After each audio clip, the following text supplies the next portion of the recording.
CSWEF seminar.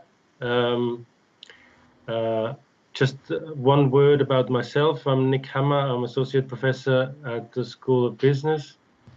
We are very happy to have Anne-Marie Greene today, Professor Anne-Marie Greene, who will be presenting on her work with Jenna Ward with the National Trust.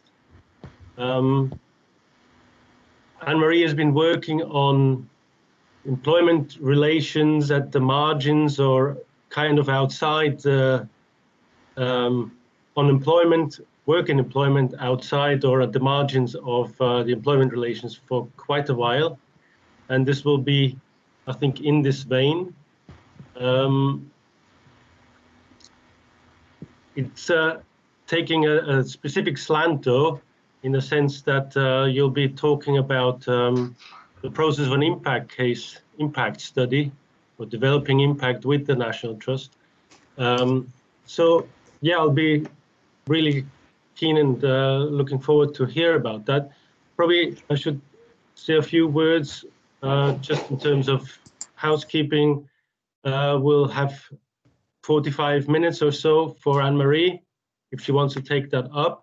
And we'll have questions at the end, probably lump them in twos or threes. Yeah, I think that's all there is from my side. So over to you, Anne-Marie. Okay, now I'm going to see if I can share my slides. Let's see if I can do this. Everything seems very slow here. Here we are. Okay.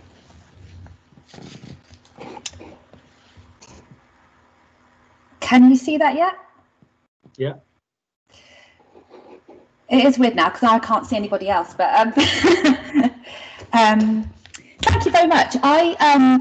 This is kind of a work that I've been doing with Jenna Ward, as Phil would say, formerly of this parish, and sorely missed. And Jenna's obviously at Coventry University now and off on maternity leave at the moment, so couldn't kind of possibly persuade her to come along and present with me. But it's also in collaboration with Annabelle Smith from the National Trust, who is the Director of Community and Volunteer Participation with the National Trust, and who Jenna and I have been working with for many years now on the development of a research project, and latterly turning that into an impact case study for REF 2021. And it's been a really interesting project within my kind of career of research, and quite different to the others.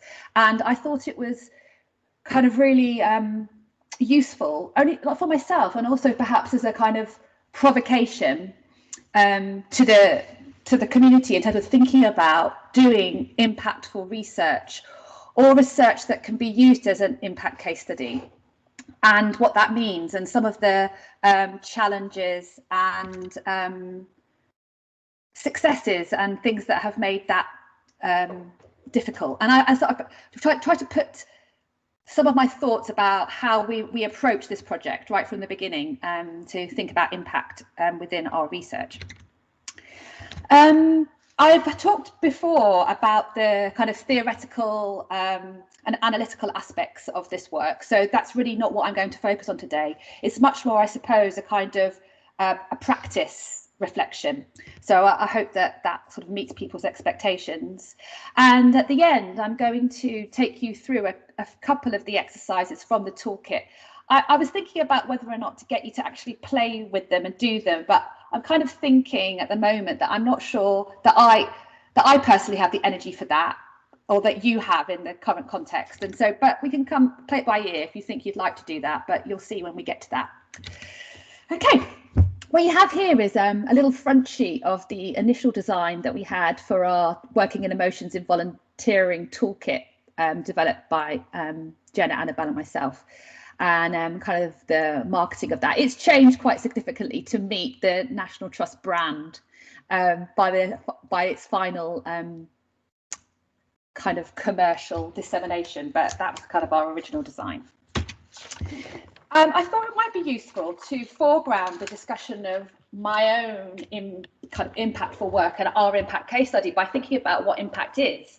and clearly it's going to be more and more important in the research that we in the work that we do and in individual careers.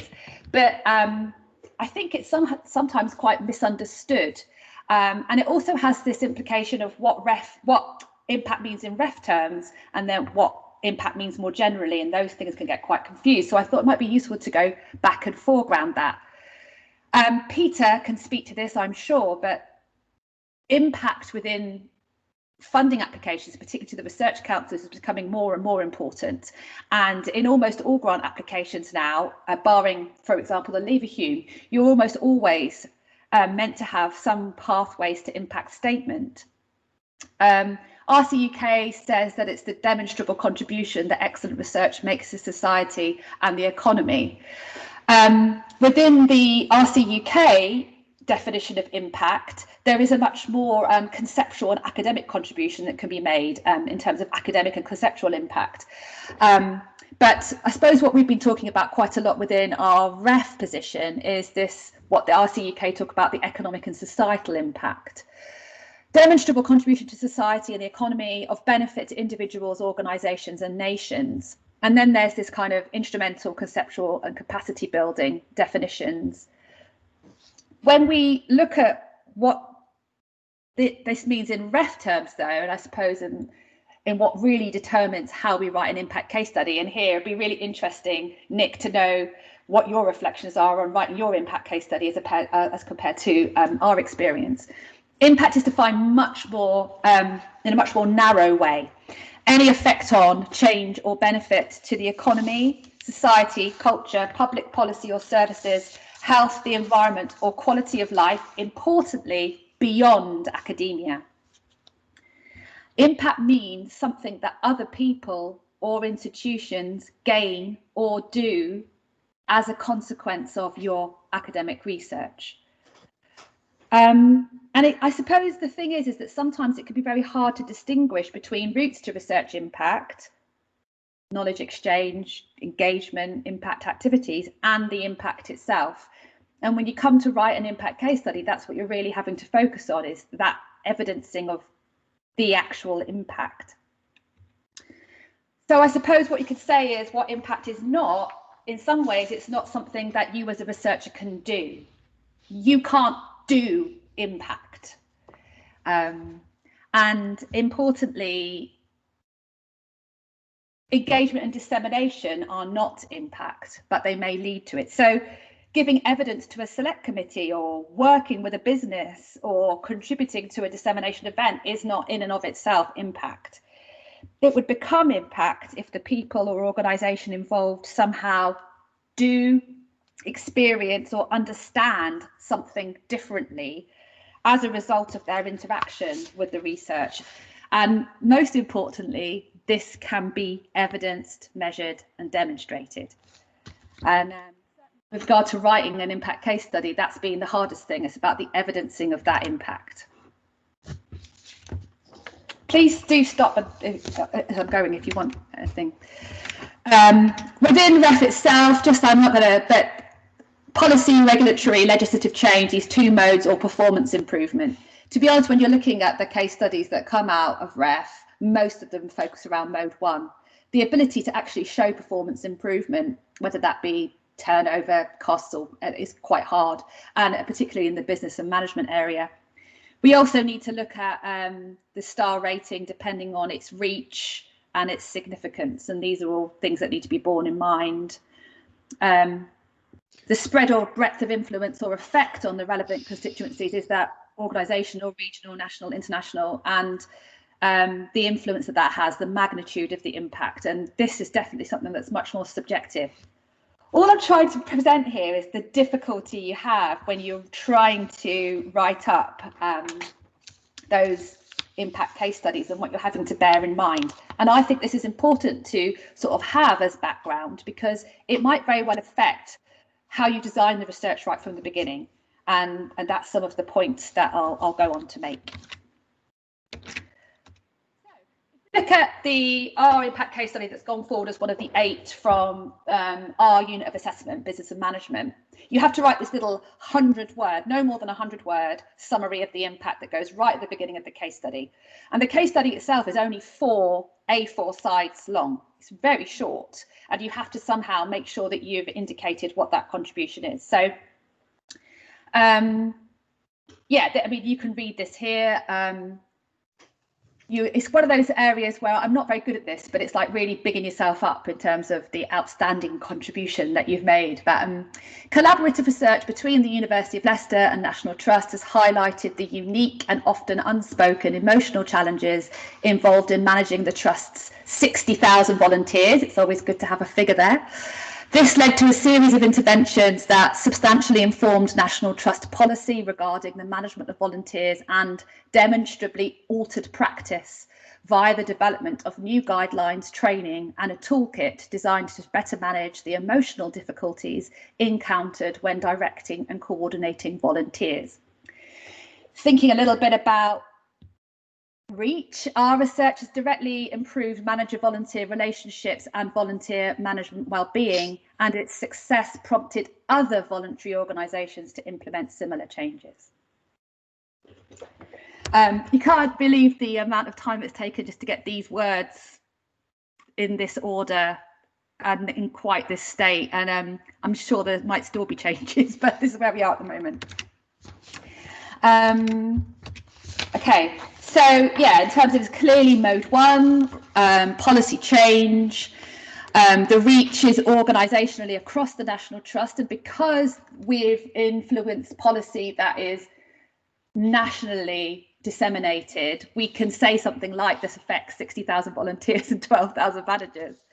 Sectorally, our reach is more limited, but we do have testimonials from sectoral networks like the BSSN and Association of Volunteer Managers, for example, plus other individual organisations outside of the National Trust. In terms of significance, a real cultural change in the way that the National Trust talk about volunteers, dissemination, acceptance of new ideas, and demonstrable policy and training change. The thing that we're beginning to get, but we haven't got enough time to do for this ref, is really get some measurable positive outcomes. What would be really great was if we could prove that we'd saved the National Trust money, you know, and we were able to absolutely measure that amount of money that was saved. Those things are much more difficult, but we can evidence some positive outcomes that are in some form measurable.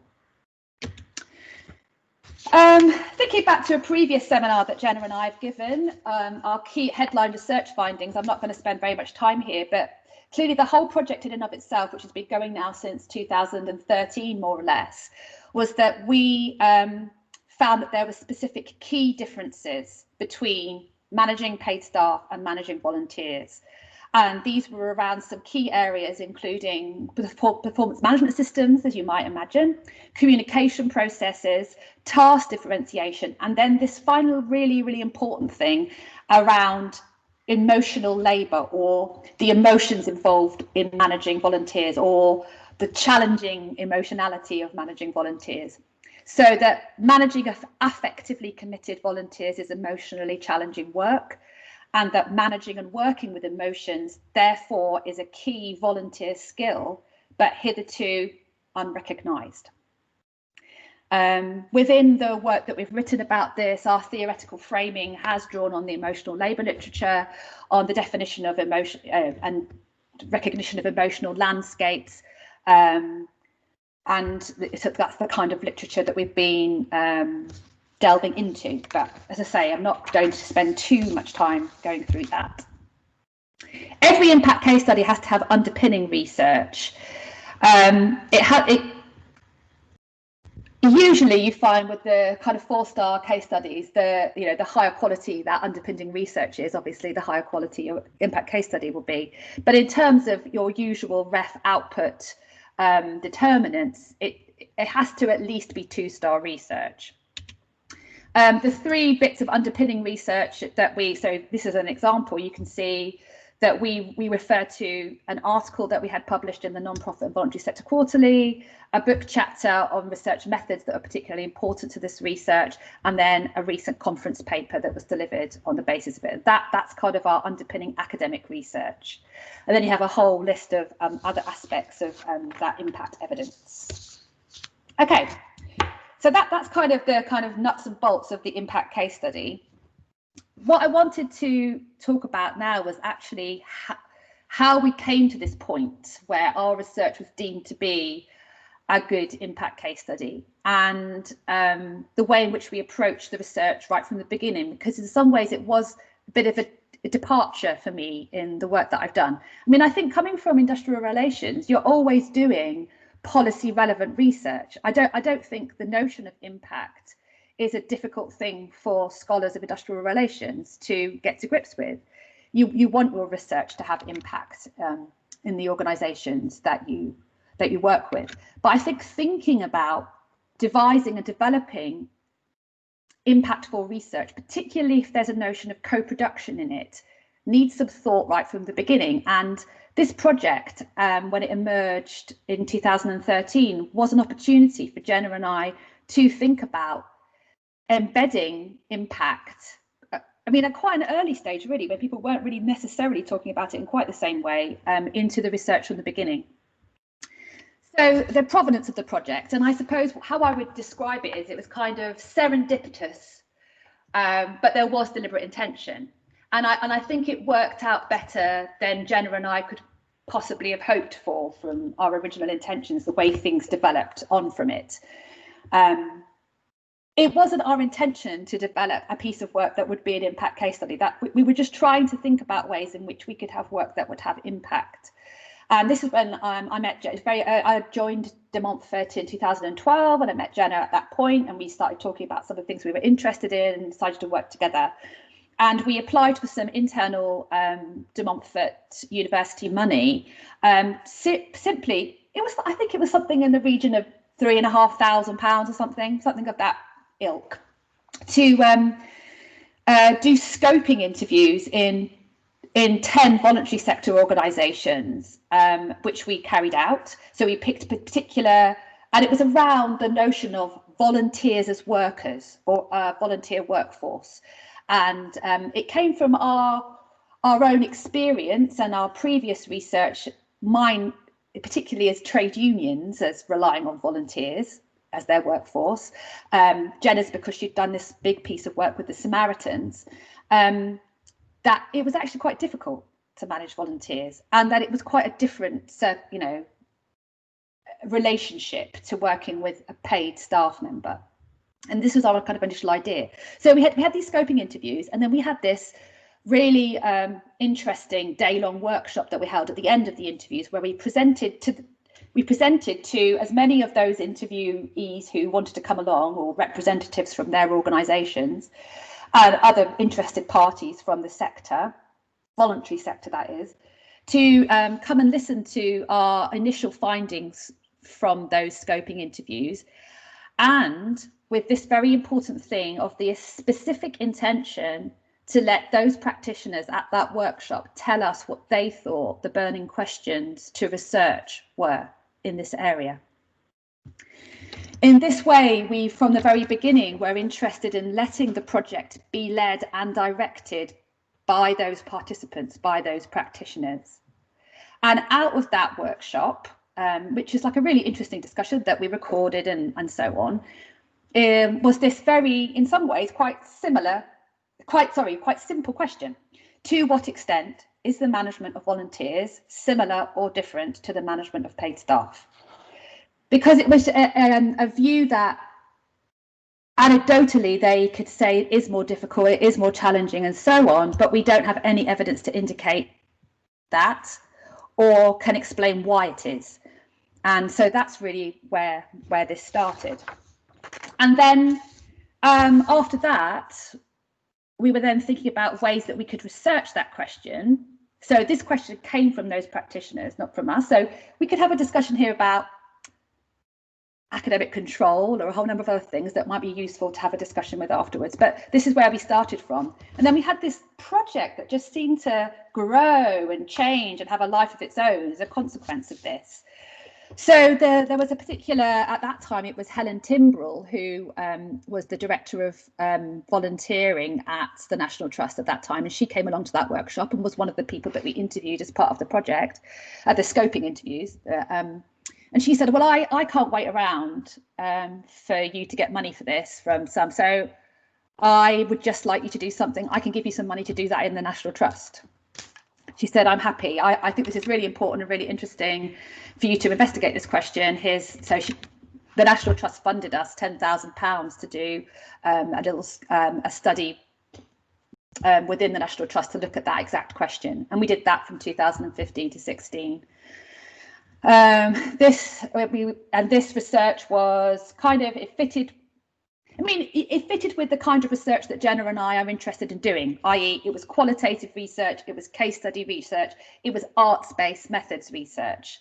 And we were really pleased that what the National Trust were interested in was they didn't want to have numbers, they didn't want to have statistics, they'd done all the surveys and hadn't really got anything out of it that was useful to them. They wanted that kind of qualitative,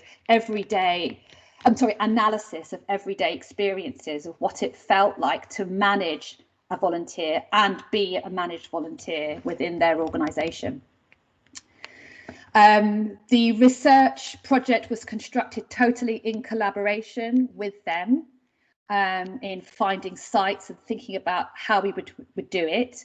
Jenna and I conducted the research, but there was always this conversation all the time going on with the team at the National Trust in terms of how that transpired. We then had there were a number of dissemination workshops and events at the National Trust following that. And at one of these, another organisation, the City of London, then said, well, we'd like you to do a replication study at our organisation. So we got some money from the City of London to do that. And it was like suddenly it seemed to gather a pace of its own. And the National Trust then said, well, actually, we want to move this forward now. We've had these findings. We think they're really interesting and important. We now want to work out what that means for our practice. So then we were involved in co-produced research interventions, if you like, on a number of bits of National Trust practice. And this included a review and revision of existing training provisions. So we were asked to review the training provision for volunteer managers, what we thought of their training programs and where we thought it did or didn't recognise the emotional aspects and emotional challenges of managing volunteers. We had a number of working group activities with different stakeholders within the National Trust and to develop in-team interventions to help managers and their teams in problematic areas, so in property teams. And then the most recent bit has been developing the Toolkit, working with Emotions Toolkit, which is supposed to be used by managers and their teams in order to try and improve the relationships in those teams.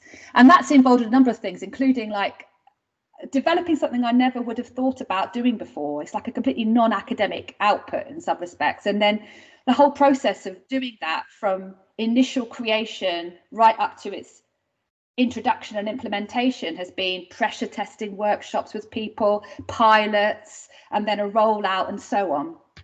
And subsequently, another tranche to it is that we've been involved in an ESRC strategic partnership as a consequence of this activity with colleagues in museum studies and the School of Arts to look at the National Trust Everyone Welcome strategy. So I don't have to go through that now, but it's like this kind of growing project that's come out of that initial idea. And it's just important to say that when we say co-produce, and there's lots of writing about co-production and things, is that this is with the active research involvement and direction of those key organisational stakeholders. It's like it's kind of a symbiotic relationship in how we need them and they need us, and the different views and perspectives that we get from that relationship has been really important. From the National Trust point of view, and I won't focus on the City of London here because it's a different thing, the case study has been around the National Trust, is that there was kind of aspirations of potential impact of the research and of those co-produced interventions. that perhaps there would be more informed and prepared volunteer managers, more communicative and effective relationships, less incidences of difficult encounters. And it can't be underestimated, the cost in terms of time and resources of dealing with problems when they arose in teams. So, for example, one of the most oversubscribed training courses for the National Trust managers. So they've got a really sophisticated training program, some of which are mandatory and some of which are, you apply to them. And the one that was oversubscribed and over was dealing with difficult situations. So you had a lot of managers dealing with difficult situations in their teams and properties. So perhaps less need for remedial resources and the money and the time involved in doing that. And overall, much more resilient and effective volunteer teams able to be involved in and cope with change. I mean, the problem at the moment is that, this is as an aside, is that COVID is probably being one of those big crisis change moments. But because so many National Trust staff are furloughed, a number of things, we haven't really been able to go in and indicate whether or not any of the, what impact some of the interventions might have had at that point. But hopefully in the future we will be able to. So I suppose in terms of that impact, our research findings in terms of like cultural transformation, they have led to organisational and we would say sectoral culture change demonstrated through an acceptance of the crucial importance of emotions management as a key skill in managing volunteers and for more effective volunteer management relationships. It has become something that we've seen talked about at national meetings now, like at Convestival. The National Trust run this festival every year. There's like a mixture between a conference and a festival, and you can see this being talked about all the time. Within the Trust, this is seen in a new acceptance that managing volunteers can be challenging. And this was obviously politically sensitive because you never really want to acknowledge the dark side of some of these relationships because you're meant to be talking about the positive aspect of them all the time. But actually, for many, it was very challenging. And the need to address this challenge and difficulty within training and guidelines. So we now see in core National Trust policy documents, courageous conversations, everyone welcome with volunteers, the improving volunteers and national public programs document, the people guidance pack for COVID-19, specific reference to aspects of the research and to the language that we used within the research, whether that be affective commitment, emotional landscapes, emotional challenges, managing emotions, and so on. From other organisations, for example, Battersea Homes, dogs and cats. This has also led to so the number of activities that we had and dissemination events, this has led to a transformation in my thinking about these relationships and some decision making about how to bring in resilience training for many of the volunteer coordinators. So this is like from testimonials from organisations outside of the National Trust that have been quite useful.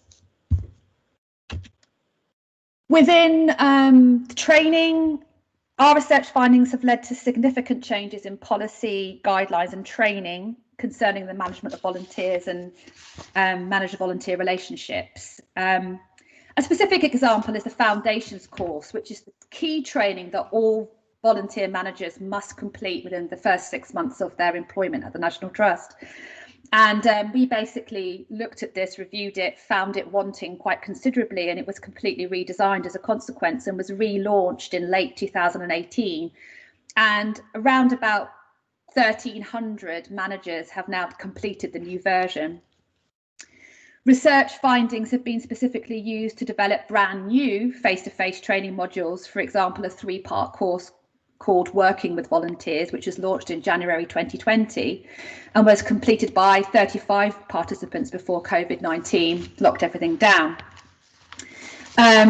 We can have feedback from those courses in terms of the positive impact that that's had on participants and the improvement in feedback on courses and so on. And then outside the National Trust, we've also found that there are other organisations, this is from Thames Discovery. I've completely changed my volunteer leadership training courses since the research highlighted the importance of emotional labour. Beyond volunteers itself, we now see the inclusion of notions of affective commitment within broader change management documents. In the National Trust, this is called the Pink Book project management framework that they use across the whole trust, and that's changed as a consequence of the research. And the new values, service principles and visitor journey framework have also changed. I quite like this. This is from a testimonial, and this was really, Jenna and I weren't entirely clear until these testimonials started being written, the extent to which our research had led to change within the organisation.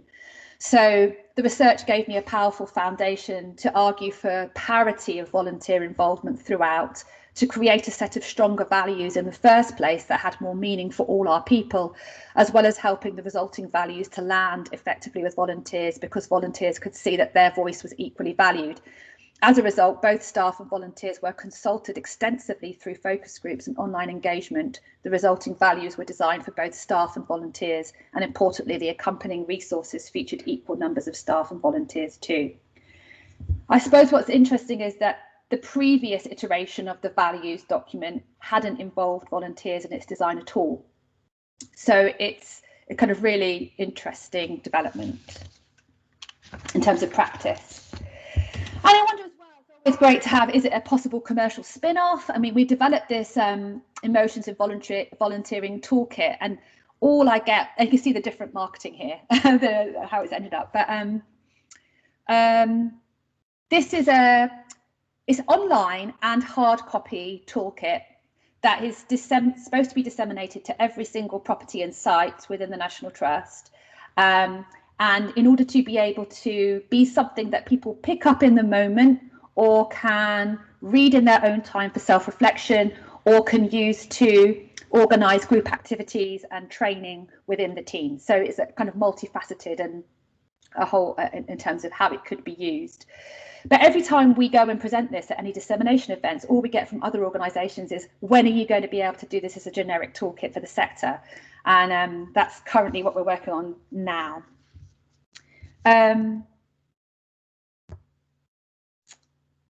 We've done some survey from the pilots in terms of how the toolkit's been used, and there's a reported increase in confidence in managing volunteers across all the measures in that survey, ranging from an 8% increase in managing volunteers on a daily basis to a 25% increase in managing volunteers through change. And obviously this is something that we'd like to continue monitoring as we go forward. So this issue about evidencing impact, as we said right back at the beginning with the foregrounding, it isn't enough to have pathways to impact. You somehow need to be able to show that change has happened. And we've been able to show that at the National Trust by the testimonials that we've had from people who are high up in the organisation, and also from organisations outside of the National Trust. We're able to actually show documented changes in written published policies. So within the impact case study, we'll show pre-research documents and post-research documents and be able to show the difference between them. Having feedback surveys, having feedback from pre and post interventions. And one of the things that we've really generated is having feedback sheets at all our dissemination events. Is my next, so it looks at a feedback sheet would look a little bit like this. So every event that we go to, every seminar, every conference that's in the practitioner sphere, we will give out a questionnaire like this and ask people to fill it in, just so that we've got some record of what people are thinking in terms of how it resonates with their own experience, or whether or not it's impacted on their experience, and also so that we've got a record of contacts of people that we can get in touch with afterwards. So do you think the research findings resonate? Do you think they could have implications for your organisation? Would you like to be involved in future research, and so on? It's been really useful to have that as an ongoing kind of habit that we engage in. We also scour websites and social media, needing to note comments which evidence change and influence. It can't just be number of hits or number of views. So, for example, as part of the research Jenna was part of a Radio 4 programme on volunteers, and the research was mentioned a lot. That in itself is an impact. We have to show that somebody listening to that broadcast then did something. So it's scouring the social media feeds for that.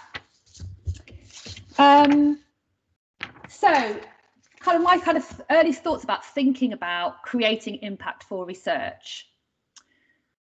It needs to be written into the research, ideally from the earliest thinking about it.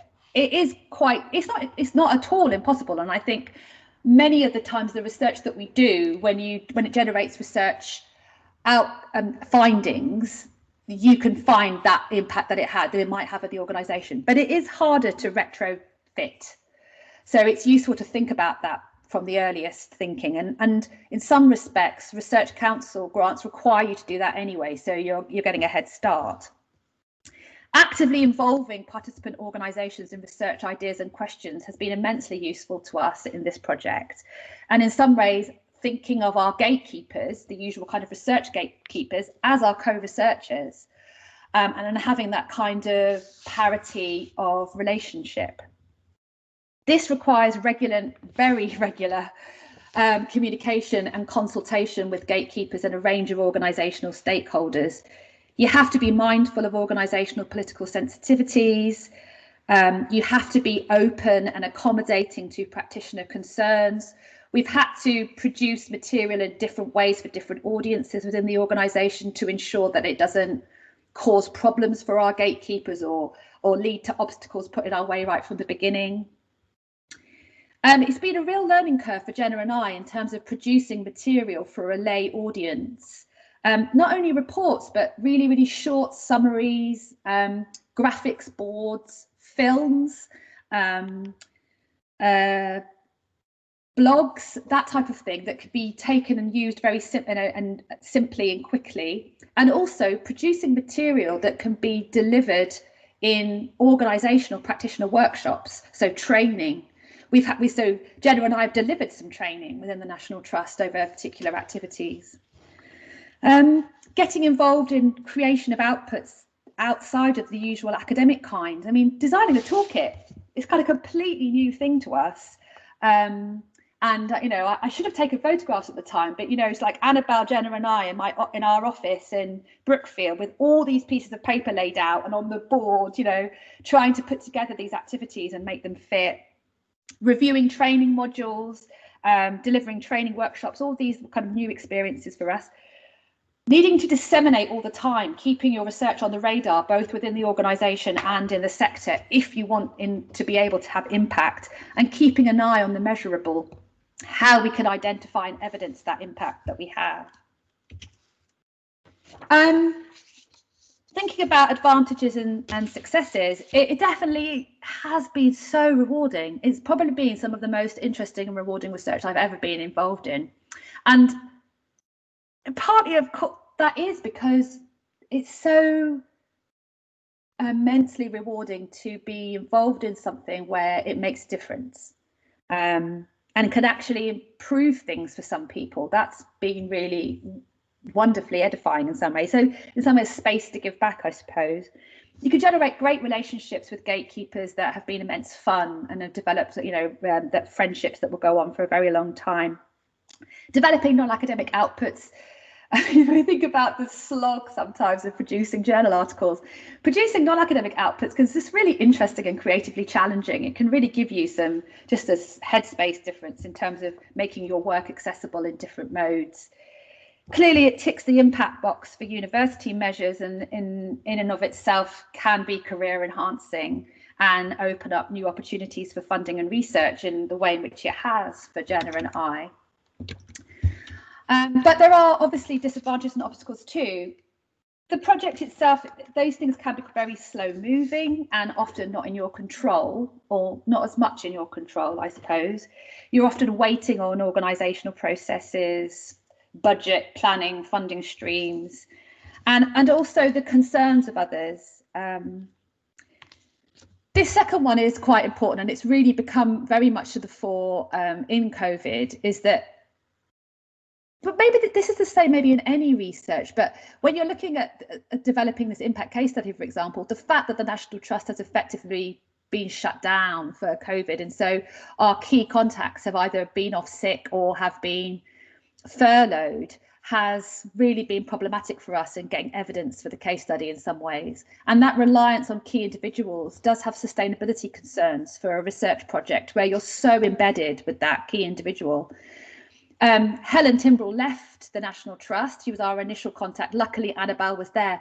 But if Annabelle left, it would be difficult, I think. We'd have to work really hard to find out who could continue those relationships.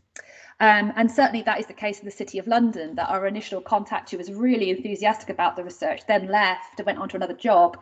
And the enthusiasm for the project did fall away. So we haven't been able to find the same kind of impact that we have done at the National Trust. Clearly, it can be very politically sensitive, and this can be more difficult when you haven't got the same level of distance between yourself and your practitioner gatekeepers. We had to say some pretty hard, critical things to the National Trust, and it did lead to a bit of upset. And I think it was quite an amazing testament to them that they were able to take that criticism on board and change. But it can also lead to quite difficult relationships. There's a danger of damage to your organisational relationships, but also they don't want things. You have to be very careful in what you publish. So those kind of things are there. So are there intellectual property concerns, academic freedom concerns? We've managed to negotiate that relationship well enough, I think, but there have been a number of occasions we've had to say, but sorry, we have to say it in this way because that is true to the work. We can't, and you have, and so negotiating those relationships has sometimes been problematic. It can also, because of the nature of the impact work, it can be more difficult to pin down or find time for those academic outputs, because the project itself is full of potential for us to do some really amazing journal articles. We just haven't had time to write them. And because we've been so heavily involved in the kind of practitioner organisational aspects. That, I suppose, that's my lot in terms of thinking about the project itself. And I said that I would just, this is in terms of the Toolkit activities. I've got here the 3 that I've kind of taken images of, which are some of the, just so you can get a sense of the activities. I'm just going to leave that there, I think. But if you see, so writing this, we've had to come up with this. So as a team, Jenna, Annabelle and I, for each of these activities, and there are around about 50 activities, we've had to produce something like this for each of them. So we've had to section them, we've had to think about who it's for, who is this for, what do you need, how is it run, what this activity will help you do, how long will it take. We give a little activity overview. So in this particular activity, you're trying to understand your own, what we call an emotional landscape, how you respond to things in the moment that relate to your own, the way you deal with your own emotions at work. And then we have an activity that asks people to, in this particular activity, this is a pair activity. So you do it in a pair with a trusted colleague is what we talk about. And then all of these activities, each of these is kind of pressure tested in a workshop setting with people, including ourselves, being involved in doing the activities ourselves to see if they worked, how it felt. And the reason why I'm kind of wary about us trying it out is I think it would be quite difficult in this circumstance, but also I wonder if we're all in a space where we feel emotionally secure enough at this point in time with COVID to do it properly. And certainly what we found in the pressure testing was that people could get quite upset about some of these things. And so, yeah, I'm probably just going to leave it there, I think. If there's lots of will to talk about it, then I can, but this is the kind of things that we were designing. I think it would be useful for us to do this, at some time. I think, as I mentioned in my inaugural lecture way back when, it's like I think some of those emotional challenges of managing volunteers are very similar to the challenges of managing affectively committed academics. I mean, our own kind of professional identity and the amount of goodwill and work that we do outside of a contract, so to speak, is very similar in a way. And I think they are full of emotion. And I think perhaps if we had managers I'm not talking about you, Glyn and Catherine here, because you're wonderful. I think if we had a general view about people who are more emotionally intelligent, perhaps, we might think about things differently. But it's been useful in and of itself to think myself about what my emotional landscape is, how I tend to react to things in the moment, working out if that's appropriate or not, or things I might need to change in terms of performing that emotion in the future. I'm going to stop there. Okay, well, thank you, Anne-Marie. That was very impressive. Excellent presentation of a very long and complex process, really. I don't know, when did you said you moved to DMU 2012? Yeah. So that's like 6-7 years in the making. Yeah. And I think wouldn't yours be similar? Or even longer? 2014. Yeah. So we're certainly thinking about impact takes time. It can't be something that happens quickly. That's one thing, definitely. Yeah, absolutely. I agree. There's lots of, even though it's an absolutely different kind of case in terms of the focus, the organization, the stakeholders that are involved, there's lots of similarities, really.